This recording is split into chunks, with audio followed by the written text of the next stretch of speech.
Welcome, everyone, to the Songwriters on Process podcast. My name is Benno Papari, and on this podcast, I take a deep dive into the writing process behind some of the world's best songwriters. By way of background, I am a former English professor. I have a PhD in English language and literature, and I'm a writer myself. So this is a conversation about writing between two writers. My goal has always been to treat songwriters the same way that we treat prose writers, just as writers, plain and simple. So that's all we focus on. I don't care about tour stories, favorite bands, how bands get their name, favorite foods, anything like that. This is, again, a deep dive into the songwriting process with some of the world's best songwriters. And with that, let's get into today's episode. And today on the pod, Will Taylor from Flyte. Will is one half of Flyte. The other half, Nick Hill, could not be with us. But still, we had a great conversation. Flyte's latest album is called Between You and Me. If it's not, well, it'll be made very clear in this conversation the impact that literature and writers have on this band. We talked a lot about that. Both of these men, or at least Will, I'm assuming Nick as well, is a voracious reader, and poets and novelists and all types of writers have a profound influence on him as a songwriter. We discussed a lot, talked a lot about that. If you listen to the pod, the first question I always open with, it's not a surprise, is how often do you write? And he said that Will does not write every day. He picks up a guitar after accumulating experiences. And more specifically, he said, when a sadness comes over him, and I'm quoting him now, he said, it's a quite noticeable funk and the clouds need to break. So he doesn't write every day. He writes at some point after, like he said, accumulating experiences, and that sadness comes over him. Doesn't really mean he's going to write a sad song. Not at all. But that's when he writes. We talked a lot about the need to write versus the want to write. And for him, it's really a need. And I love this conversation for a lot of reasons, but we really got deep into the intricacies of lyric writing and how much they put into the sounds that the words make and the meter and really the effort that both of them put into the words on the page, almost like a poet. And we did talk about that as well. And again, the latest album is called Between You and Me from Flyte. It's a great one. I love it. Give it a listen. And here's my interview with Will Taylor from Flyte. Do you find that it's important to create every day in some fashion, or do you feel like forcing it may be more problematic? And it can be any type of writing, really. Do you think it's important to create every day? I think it would probably be a good idea. And it just depends on your self-discipline. I used to be very strict on myself about making sure. My mum's an English teacher. Both my parents were English teachers, and they were always like, write something at the end of the day, at least, like just write a lot, like not, this isn't music related, but just write something down, write your thoughts down, even just get one sentence out. And during the lockdown, the first lockdown in that spring, I was in London, and there was the Staves, and there was Laura Marling and Billy and people like that. I was called Jade Bird. Quite a few different people all knocking about. And By the way, I had Jade on the podcast about a month ago. Oh, lovely. Yeah. She just put a record out, hasn't she? Yeah. Yeah. Well, she was involved in that. I'm trying to remember who was involved. It was quite a lot of writers, but we were kind of thinking we should make it productive, and so we did a song a day thing, and the premise was there that was create something each day. So it wasn't like you have to write an entire song. Maybe you literally just whistle a tune or write down a single line that you think is great. I remember I think it was Dylan Thomas and his friends used to meet up in the pub, and they'd be like, how many sentences did you write today? And he was like, one. And it was like, oh, was it a good one? and it was a bit like that. But the thing is, on the first day, everyone got overzealous and wrote a whole song, and they were all quite good. And so after that, it all just was very competitive, and it was very tiring. It was like writing whole songs every day for a month straight. But what I thought was very interesting about that was that I'm not sure I really came out of that month having written. I was very proud of myself having written, perfectly decent songs every day for a month. But I'm not sure I ended up using any of them. I mean, I could one day, but over the years, I've gotten to the point where I'm very happy to just let go of the wheel completely. And having started, especially in my early 20s, and we signed to Island Records, and there was a lot of pressure, and we had our own little studio under a railway arch, and we would meet up every day of the week. I mean, Monday to Sunday, and we would go all day. And I don't know how much great stuff we ever made by doing that. I mean, maybe that's a good thing for a band to do, to just learn how to, learn how to fail, or learn, just test every bit of the fence. But I've certainly got to the point now where I could not write a thing or even pick up my guitar for, I mean, this doesn't happen because we perform a lot, but I could sort of not pick up a guitar for 6 months or even think about songwriting. And then it's so ingrained in me now, because I've been writing since I was, I think the first song I wrote, I was about 7. So I've been writing my whole life, really, as far as I can remember. And so I realized, without beating myself up about it, I can leave writing alone. I can leave creativity alone to a certain extent. And I can pick up the guitar when I've absorbed the outside world, and I've felt feelings, and I've seen friends cry, and I've,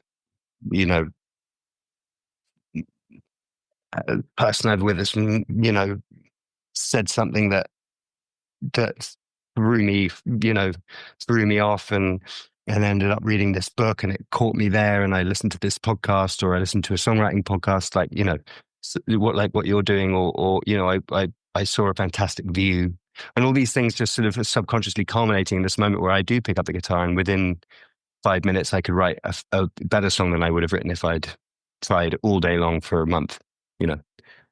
So how do you know when that urge happens? I mean, because I do hear that a lot, that it's some songwriters say they're seasonal, or they take in things. But do you ever think about when is the moment when it's overflowing and you just say, now is the time? Is it an event? Is it just this feeling? How do you know when it's time? I I find a sadness comes over me when it's almost like this boil needs lancing, for want of a less unpleasant metaphor. Um, but I'll find myself very much in some kind of quite noticeable funk, uh, and there's a sense that the clouds need to break, and I just kind of know it's time. There are a few indicators I've gotten familiar with over the years, and it's generally then tends to be sadness. That doesn't mean that the result is then a sad song. It's just that there's a sadness that happens in me that I recognize fully as oh, it's time to write. People have I get migraines, and before the migraine starts, I get this I get these blotches in my vision. And when I get those blotches in my vision, I go, oh, I'm about to have a migraine. I need to find the nearest dark space and sit there for 4 hours and wait it out. And it's the same exact thing. It's like, oh, there's that feeling.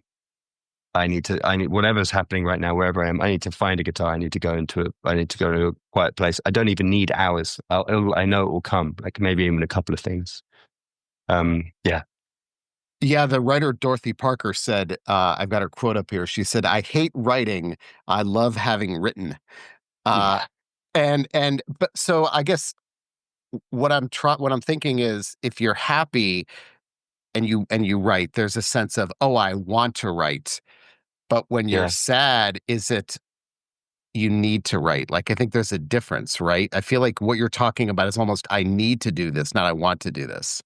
Yeah. I mean, you put it perfectly. That's precisely what it is. You can tell you've spoken to thousands of songwriters. It's because that's precisely it. The sadness is a need. It's like, there's nothing else I can do. I can't watch a film. I can't read a book. I can't listen to another person's piece of music. I can't. There's nothing. There's no solution here except to write. So it is a need. Yeah. So can you write from a euphoric space as well, or is that difficult? Yeah. I mean, I think that like fundamentally euphoric space, if you're genuinely feeling euphoric, I mean, you want to be present in that feeling and enjoy the euphoria. You can certainly, I've certainly experienced euphoria from the act of creation, um, especially when in the recording studio and capturing a particularly, because we record things live, so it's a lot to do with capturing performance. Normally in the early takes, tends to be the first or second take, and that's my shot at euphoria there. But I mean, I've just sort of said all of that, but there is definitely another side to it where I am quite studious. And Nick and I co-write together. You know, he and I have processes, and we even do songwriting workshops. You know, for people, and we do have useful like technical tools that we can give people, and we use them ourselves. And so that's the other side of the coin. And when we have a deadline and we're in need of music, we can show up and we can make good stuff happen. But yeah, seasonal is the thing I'd say, and also that need that comes up is it's rare, but it comes regularly enough that I don't have to worry too much. I know it will come. You know, what you said earlier makes me think if you have to show up every day to write because you think you're supposed to, because you are forced to, like any activity, I imagine you learn to despise it after a while. I mean, if you think like, oh, I've got to write every day, um, Yeah, you know, eventually you would feel you'd get that distaste in your mouth that you're being forced to do it rather than doing it because you enjoy it. Like that reminds me when you said you met up with people every day and it yeah. was there feeling afterwards of, oh my, I'm not associating this feeling with enjoyment. I'm associating it with drudgery almost. Yeah, I mean, I think I've never found myself feeling like there's a sort of work-like monotony occurring with songwriting. I always love it. I do think that the the quality of something.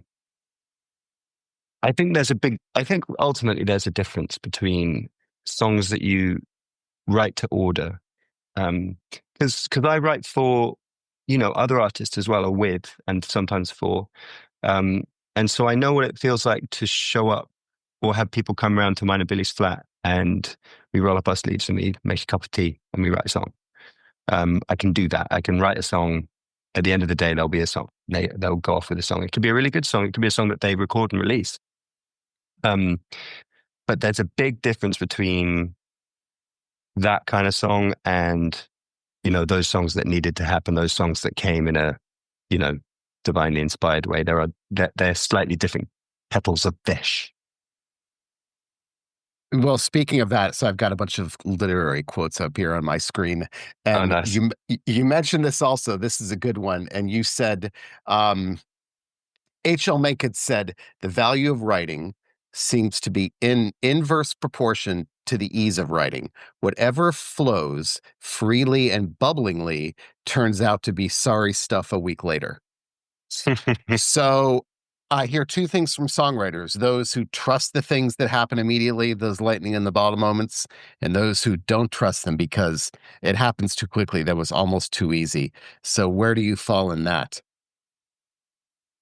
Oh, I mean, it's an ever kind of evolving relationship with that, to be honest, because sometimes I've written things very quickly and easily and they've literally slipped out. And um, I think they've been very important songs for me and Nick. Sometimes, uh, well, like for instance, there's a song called "Even on Bad Days," which is a song I on our third record, which is my kind of my one of my favorite songs we've written. Yeah, it took like took less time than the song goes for to write that. Um, and then there's another song on that same record called "Tough Love," which we struggled over. We spent like a full year almost systematically meeting up just to crack that song, and I'm not sure there's a qualitative difference between them. Yeah, I think they're both well written. I think sometimes you have to stay there with those difficult songs, um, like for us, it was a song like Tough Love. You have to stay there at the plate with it and just keep make it. It's gonna have to happen. We're gonna make this happen. My God, we're gonna just beat this into a pulp, and it's gonna be fantastic when we're done. And in the act of doing that, almost it allows you to then fire off and write something really quickly and easily, and it's just of the same quality. It's you're rattling the key in the same lock. I remember hearing about the Coen brothers. They were making Miller's Crossing, and that was a big, lofty film for them, and it was just I think it was a bit of a drag for them. It took a really long time, and it was a difficult film and all that. And then in the kind of midst of that, they were like, "Oh God, let's just take a second to clear our heads." And they wrote Barton Fink. They wrote the script for Barton Fink, and they kind of went and fired that one off really quickly, kind of almost on the side. And then Barton Fink is maybe a film I'd prefer over Miller's Crossing, and sometimes it takes those big juggernaut songs that are just there, keeping your nose to the grindstone, that then allow all these other ones to sort of spark off. That's certainly what I found when we're in the trenches with writing a record. Yeah, sorry, I veered off a little bit from your point there. No, but my follow-up to that is those songs that you're sticking with, what's the deciding factor between sticking with it and saying, "There's no point. This just isn't gonna work"? Oh, well, we do that almost immediately. We go, this one's not happening. I don't believe this one at all is gonna occur. And if there's one that we are struggling with, but we know it's going to be fantastic, that's when we do give it the time, because we just know there's a funny, I think we've done it together long enough that there's just this funny knowledge. You can just look at each other, we don't have to even verbalize it. You go, this is going to be special. We'll be singing this at shows and people will be singing it back to us. Get that feeling really early on, even if it's a struggle to get it over the line. We just have that faith. Or it's like, we're not going to this one isn't going to happen. There's a nice radar for that now, which saves a lot of time. Do you keep those somewhere to maybe No. return to them? No, you don't. No, we throw them away immediately. Really? Yeah. I've honestly never heard that in my 15 years of doing this podcast. I think you're the first songer to say, you don't even tuck it away. That's fascinating. Yeah, I mean, there'll be a voice memo of it somewhere, because we'll have it rolling when we're beginning ideas. But yeah, there are a lot of casualties, early casualties. So speaking of voice memos or memos on your phone, songwriters tell me there are just thousands of those and there's no organization to them whatsoever. So what does that phone look like? Any sense of organization?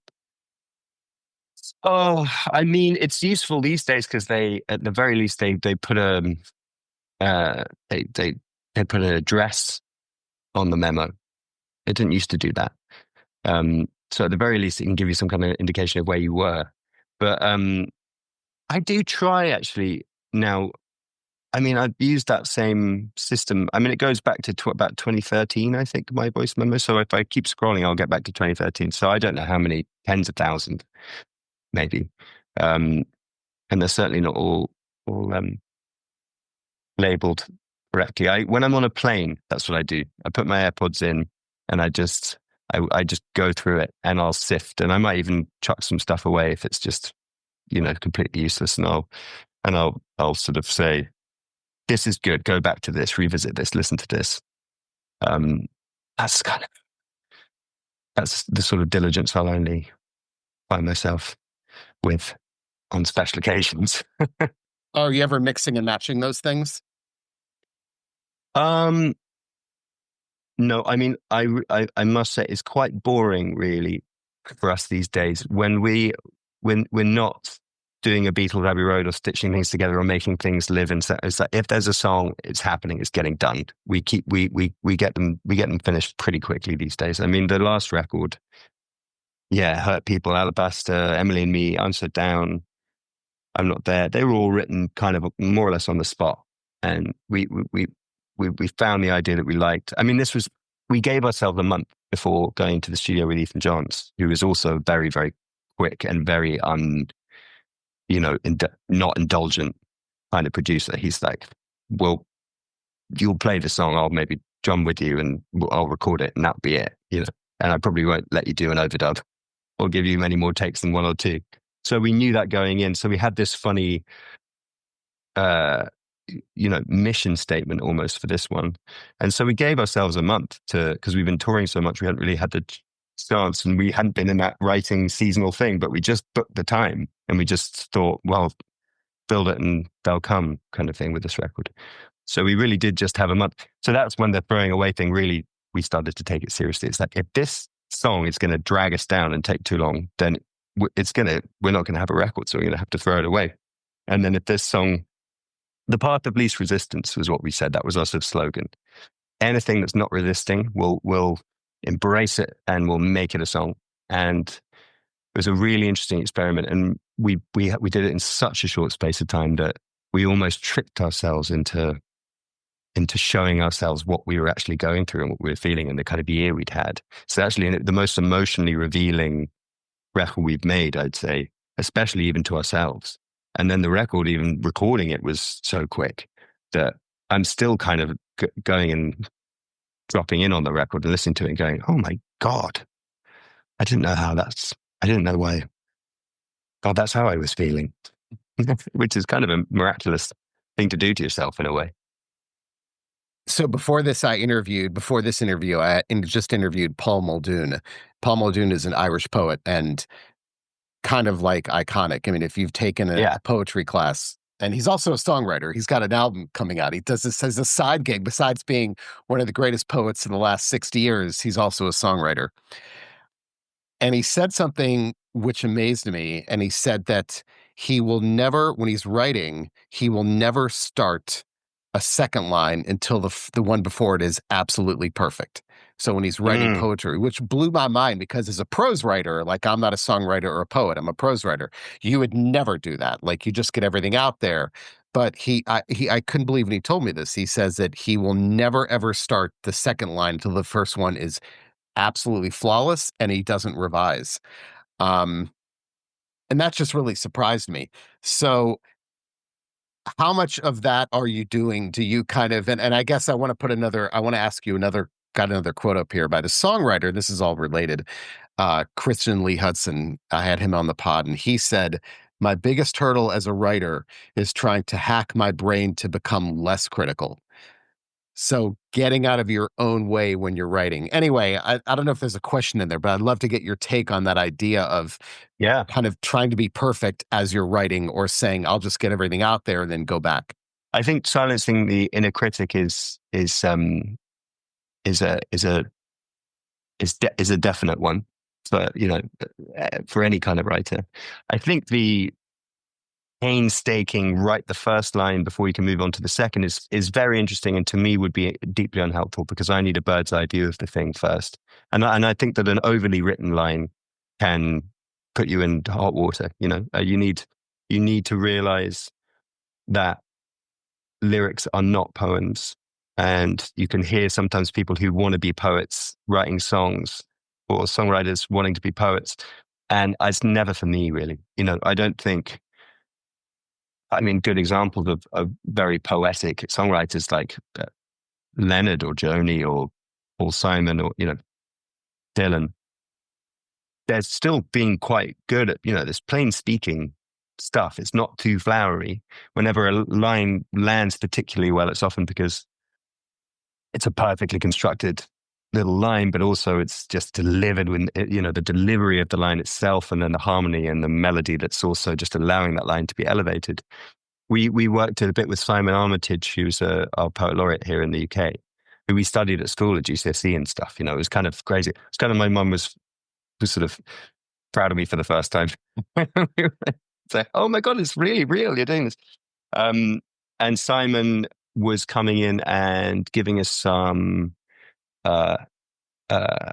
lyrics. We'd had a couple of songs that were melodies without lyrics. So that for us is, that's the absolute worst. And handed it over to Simon, and he came back very quickly with words for the melody, and it read perfectly on the page. It was amazing. It's like, wow, this is our nation's poet here, and this is just what a beautiful thing to read. And then singing it to the tune, so disappointingly, just didn't quite lock. Um, and that was very frustrating. But it was a good lesson in that. Um, and it really taught me a lot. I was mostly inspired on that third record, and this spilled over into the last one, maybe too, but by Sondheim. And I loved that, especially certain songs like In Company, Being Alive, and Ladies Who Lunch, and songs like that. And West Side Story has a lot of songs I really loved the way he wrote his lyrics, because they were so plain and clear, but always with the perfect little twists that made you laugh and cry, and just the simple little turns. And I tell you one thing that really eradicated that inner critic and silenced it, and made me realize how to, just me personally, I don't know if that would work for everyone, but, and this is maybe it's going to sound maybe a little joyless, but what I'll do is, or what Nick and I will do, is we'll land in with a title really early on, and we will like almost surgically place that title across a song where we think it will land and sit well. And then we suddenly have this, then for me, suddenly I can just pour words. Oh, so it's my cat wreaking havoc. I could just pour words into the song, because I've got this clear structure that's showing me exactly where, like, for instance, as Even on Bad Days, or Hurt People, actually. Um, so simple, just going hurt people, hurt people, hurt people. It's almost quite, well, you could say it was a bit of, it's very cliched to make that line land. And in a way, we kind of rub our hands together and go, oh, this could be awful if we mess this up. But we're gonna, we're gonna we're gonna make it work. We're gonna put so much truth and so much of our reality into this. We're gonna take ownership of this cliche as much as possible, that it's gonna suddenly it's gonna feel fantastic. We had that with Even on Bad Days. We just da da da da da da da da da da da da da da. We just had that tune, and it was like, that's cool. That feels fine. It feels soothing. And then I had in a list of titles, I had Even on Bad Days, and I went, oh, that will scan well. And it feels like it suits this soothing thing. And even on bad days, da da da da, even on bad days, da da da da da. And there we were suddenly just like, oh God, this is going to work so well, because you say a line after Even on Bad Days, and then it will then feed back into the meaning of the next time you say Even on Bad Days. So you lace the meaning through, and keeping the consistency of that title and the placement of that title allows you to play with so many different themes and just have so much fun with it. And you can express everything, and the darkness and the light and the love and the sadness, and everything you need to do can come pouring out with that very simple and quite technical, quite sort of frontal lobe way of writing. So the counterpoint to that, and that's fascinating, because for me as a writer is, I don't think I have any right knowing what is out there. Like, I feel like, and I'm not saying what I'm doing is right, obviously, but for me, it's when I start to write, I don't think I have any right knowing what it's supposed to be about, it's supposed to look like. Yeah. So I've got this quote up here by E.L. Doctorow, the novelist, and since you're an English literature person, you can appreciate all these things. He said, writing is like driving at night in the fog. You can only see as far as the headlights, but you can make the whole trip that way. And so, I and love again, that. what you're telling me is that you kind of need that, those titles tend to help you focus, or they rein you in, feeling like, okay, here's what we're working with. Now let's make it work within those confines. Is that right? Yeah. Well, I think that it gives me the headlights, it gives me a reason for writing it, and I don't get ADHD about it, and I don't kind of go, oh, look at this, and that dog has a puffy tail. I just sort of, I can, I can just go, right, this is clearly what it's about. Or it kind of, initially you kind of, especially when you're with someone else, and my writing partner is a repressed Englishman, as I am. So, we can't really like say the things we feel out loud to each other. We have to, we have to do it with the song. And I kind of think that's our way. I mean, like hurt people, hurt people, hurt people. It's kind of like, oh, well, this is like a crossword. I mean, what do we, we can just, what's going to be exactly the right thing? And so it can be, we can speak technically to each other or talk to each other about the technicalities of things. But ultimately I can be like, I'm writing this about the 12-step program. We're going to put this in that church basement and we're going to keep it there for the whole song. And we're going to see how far we can push that story. And we know it can be anchored every time by this repetitive motif. And that's the thing that reveals itself unconsciously, subconsciously. It just needs a little, it's the key in the lock. Once you've done that, and you just feel it and you just know both of you can just open the door and walk into this dark room and, start shedding light all over it. Yeah. Creating a spontaneous, emotional, enlightening moment for yourself, but with the kind of safety, sort of hand holding of that title. It's quite simple when you break it down like that, but I guess that is what we do most of the time. All right. Now I'm going to get very specific about the process. I've got a couple of questions for you. I love this pen and I have to use this pen. And I find that songwriters are incredibly particular about color of ink, brand of pen, type of paper. Now, I guess first of all, are you a pen and paper person or a computer person when it comes to lyrics? Well, I'm black uniball, yellow pad. And the yellow pad I started using after I saw a masterclass with David Lynch. He was just like, the yellow pad. I can't do the impression, but he was like, the idea of the yellow pad is that you can write any idea on there. It doesn't matter. You're not feeling pressure. If you had like a beautiful journal, everything sort of feels like when you die, maybe someone will publish your journals. And so you get all vain about it. With a yellow pad, it's like everything you write at the end of it. If you want to keep any of it, then you can write it up on the computer, which is what I'll do ultimately. And if there's stuff on there, whatever, it was just a way of just unlocking something. And then you can just scrunch it up, throw it away. You rip it out the pad, keep going, But I love the Uniball. It's the one I use. See, exactly. I love how when I ask that question to songwriters, they say that they're not particular, and then they tell me the exact width of the ballpoint that they use or the color, or it's got to be a yellow pad or something like that. So when you have something that you don't like, do you draw a single line through it or furiously scribble it out? I'll do vertical lines. There's definitely an aggression to it. I'll sort of stab Vertical down on it. lines. Yeah.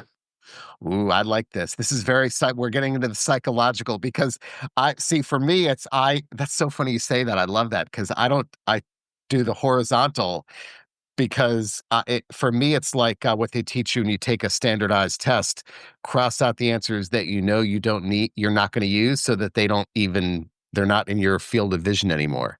Right. So you're doing like a stabbing. Oh boy, that's so deep. Well, it's a swirly stab, I'll go woo like that.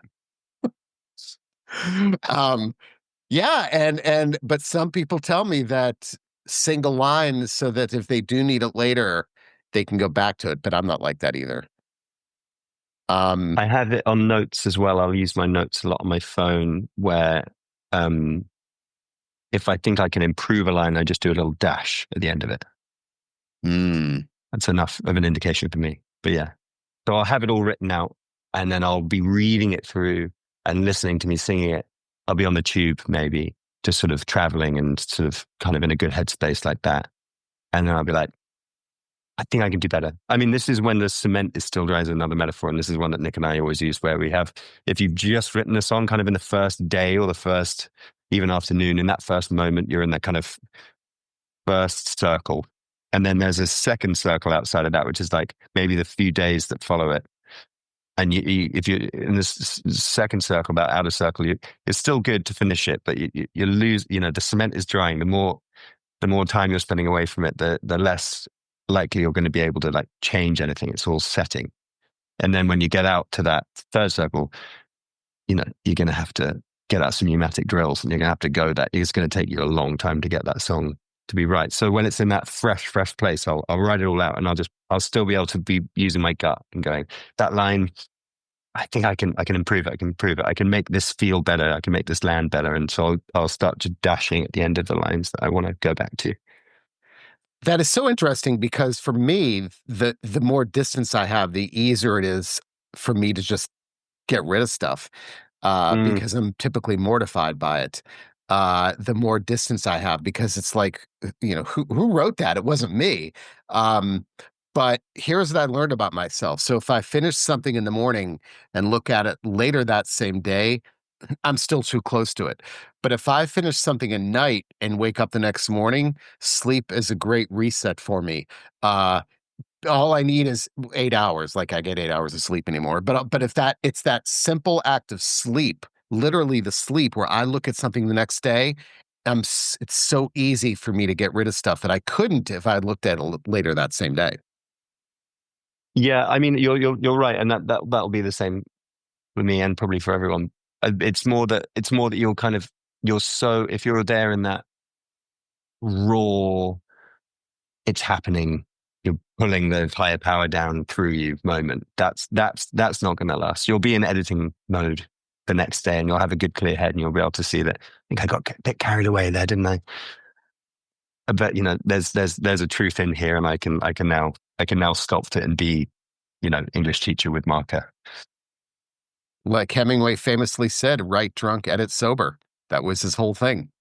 Yeah, there it is. I Um, think he was onto something. What's his name again? Yeah, right.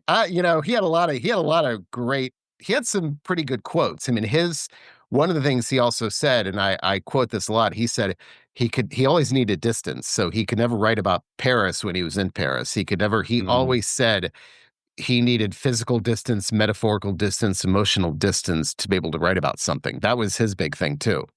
yeah, which I completely relate to as well. Absolutely. When you're in the eye of the storm with the feeling, I mean, what you should be doing is you should be present in that feeling. You should be absorbing it, and it goes in the tank for later. So one more question about the particulars of the process. Um, is there a certain type of time of day, early morning, middle of the night? Is there a certain room, certain chair? People are very particular about that ritual, of that part of the ritual. Is that important to you at all? Um, mm, I mean, it sort of depends. I mean, I love if Bill's away, if she's touring or something, and I'll have the flat to myself.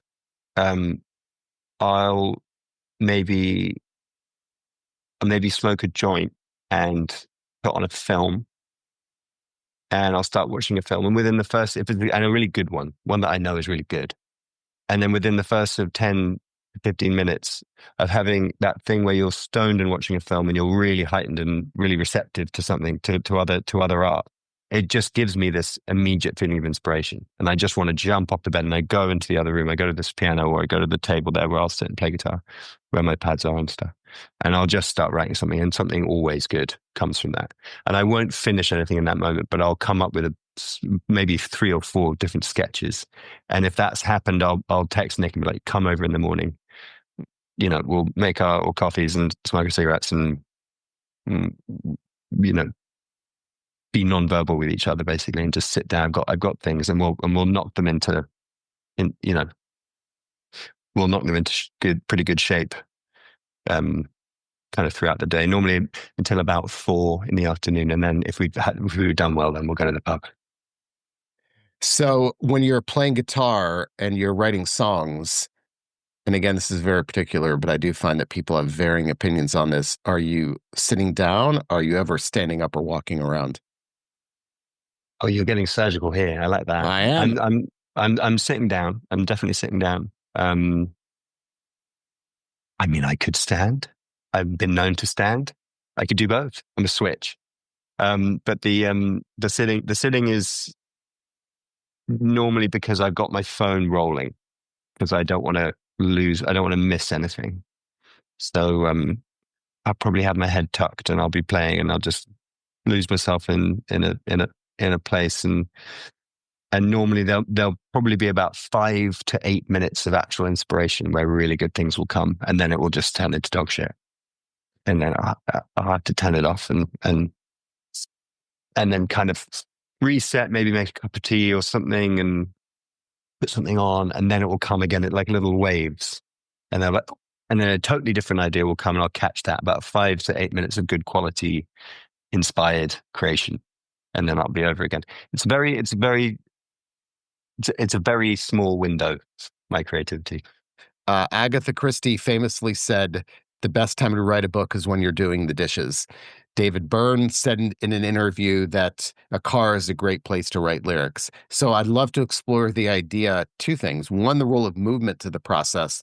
And also, songwriters tell me they get ideas while they are vacuuming or hoovering, gardening, doing the dishes, anything, taking a shower, any activity that requires no conscious thought, where your brain is on autopilot, that's when the eureka moments happen. So, Mm-hmm. how often does that happen with you? I mean, if I'm in the act of writing, then I think that you if you're not, if the cogs aren't already turning and you're doing your hoovering, I don't think a song's going to come to you, you know. But I think if you're in the midst of it and what you're doing is effectively procrastinating, or you're gardening, or you're doing the washing up, um, it sort of feels like you are procrastinating, but actually what you're doing is you're becoming present, and you're actually going to. But I think that you're only going to benefit from that, yeah, if the cogs are already turning. And I do think traveling is one for me. Especially in London with the public transport, the buses and the tubes are both great, and you can. I mean, really, it's a privilege if you're able to just call yourself a writer truly, and the stuff you've already written is making you enough money that you don't have to get another gig.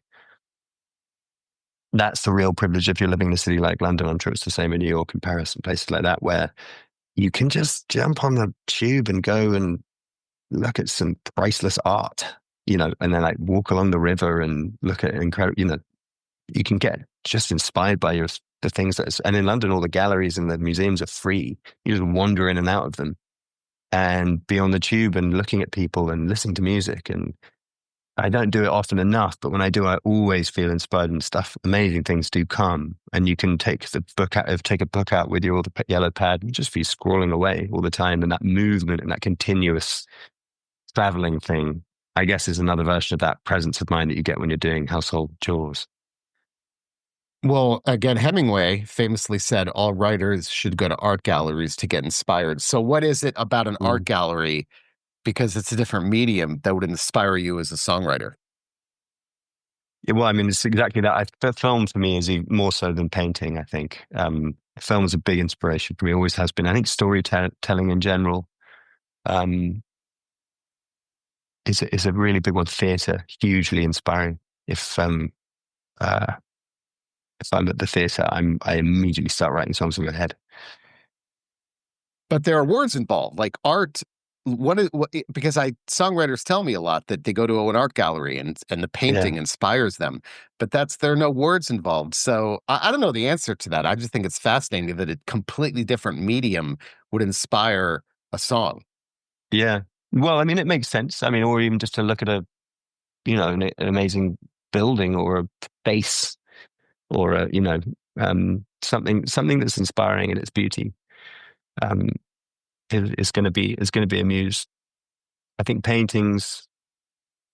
I mean, I go to the National Gallery and it's like there are quite a lot of like sort of quite pompous portraits and things of military men on horses and things. It's like maybe in the impressionist bit, but that's just too full of tourists taking pictures of this Van Gogh. So I'm not sure paintings quite do it for me in the same way, but I think other mediums get me going. I would say one thing: if there are songwriters, and this will have been said before, but if there are songwriters listening for tips, the only the greatest tip I could possibly think of is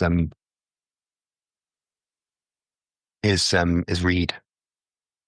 That was my last question. So let's get into it right now. Are you an author person, a genre person? Let's talk reading habits. Yeah, that's my last question. So let's have at it. I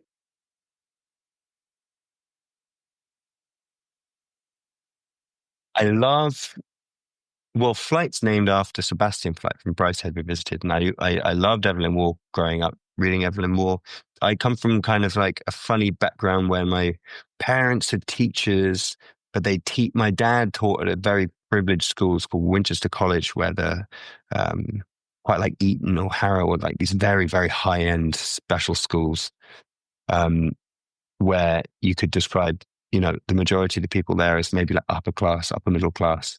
So there's that class to the, and so kind of looking into this class and being quite kind of interested and fascinated by that world, kind of on the other side of a fence for me. And I was going to sort of a state school up the road, having that funny mixture. I think that anytime a story, and it's quite like a writer's thing anyway, but anytime a story makes you feel like someone who is on the outside of something looking in, I feel like that was just my background. I always felt like I was on the outside of something looking in. I never quite felt like I fitted into any part of society. And so I always loved Scott Fitzgerald and Evelyn Waugh for that. They always did that well. Um, I really love Elizabeth Strout. She's a writer from the Northeast, and she's got these recurring characters, Olive Kitteridge and Lucy Barton and like that. I always will read her books, and I like her way of telling a story because of, I wouldn't describe it as gritty, but like it's just a very, very honest, very on, I don't know, flowery take on humanity. It's very good and strong. I mean, Jonathan Franzen does that a bit, but I prefer the way that Elizabeth Strout does it.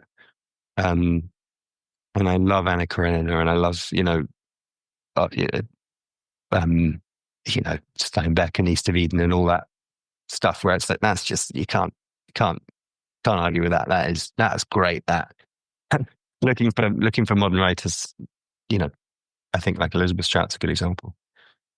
Do you read more than one book at a time?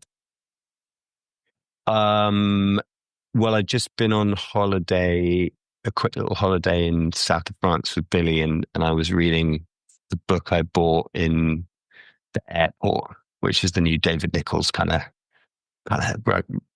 romantic. It was a very sweet book. I liked it, and I kind of went through it nice and quick. But at the same, in my other hand, I had a McCartney bio my friend Ollie had bought me, and I had a couple of things. I thought, well, if I don't vibe with that, I'll get into that one. But it's circumstantial, isn't it? But if there's a book, if there's a good story, it doesn't have to even be perfectly written. It's a good story, and you want to read it, and it makes you read a book. Then it's just doing a fantastic thing to your brain, and it's doing a really really vital thing for your creative mind. I mean, there's a very clear through line between the greatest songwriter. No great, all the great songwriters are voracious readers. I mean, I've interviewed so many songwriters, and the ones who have been around the longest, 40, 50 years, not one of them said, yeah, who reads? It's a waste of time. I mean, they're all voracious readers. I mean, there's a reason why. Yeah, I just heard. I've just been listening to the audiobook of Trevor Horn's book he's just put out. And it was funny. He was like, he was talking about his teenage years and starting to write songs, and he read Scott Fitzgerald's books because of what Dylan says in Ballad of the Thin Man.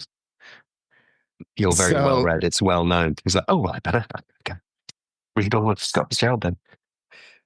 if you're reading a book and you don't like it, do you insist on finishing it, or can you put it down and say, I'm not going to finish this thing? Yeah, I mean, I'll just sort of give up and feel bad about it. But you might even start it, and you'll just a few lines will come out. And Billy does this all the time. All the books in the house have little pencil underlinings of things, and it's funny picking up a book. And there's a line in our song "Defender" called "Underlining Every Word," which is about that. But yeah, just back on that Scott Fitzgerald thing, we had Jane Austen was from where we grew up, and so there was a old plaque where the house I used to babysit in, and book and story wise, that's where we get our stuff right. Anything that has any emotional repression in it at all. So like Remains of the Day, Jane Austen, I love. I mean, I'm drawing a blank now, but there's so many. I should write a good strong list on this, but like where the fascination with sharing emotion comes for us is in that particular hanging on in quiet desperation is the English way. That's the place where our core primary inspiration comes from. It's just anyone holding back their feelings. That's what we want to do. We want to help those people that are doing that, because we do the same, but we have this outlet of songwriting. So we notice a lot of people coming to the shows who have that problem. And they're like, thank you for expressing and putting something so plainly and clearly in that way into that song, because it said something for me that I wasn't able to say. And I think that's why we do it ultimately. And that's it for the latest episode of Songwriters on Process. You can find all of the old episodes on all major streaming platforms and probably some minor ones as well. You can also find them on the Songwriters on Process website. I started the site back in 2011, so that means there are hundreds upon hundreds of interviews with some of the world's best songwriters. So take a deep dive into some of those episodes. They are all great. Of course, I'm biased. Also, shameless plug, my book, Desolation, a Heavy Metal Memoir by Mark Morton with Benno Papari, that is me, is out now on Hachette Books and in all major bookstores. Mark is a good friend of mine. He is the guitarist in the metal band Lamb of God. And so we collaborated on his memoir. I'm biased, but that's a damn good book. Again, it is called Desolation, a Heavy Metal Memoir. And lastly, if you want to get in touch, go to the Songwriters on Process website. You can fill out a handy contact form, and it'll get to me that way. You can also email me at ben@songwritersonprocess.com. I'm all ears. Send me your comments, your suggestions, your complaints, people you want me to interview. I get great suggestions all the time. I can't respond to all of the emails because I get a lot of them, but I do read all of them. And let me know your thoughts. If you have ideas for people you want me to interview, there's your chance. And with that, I am out. See you next time.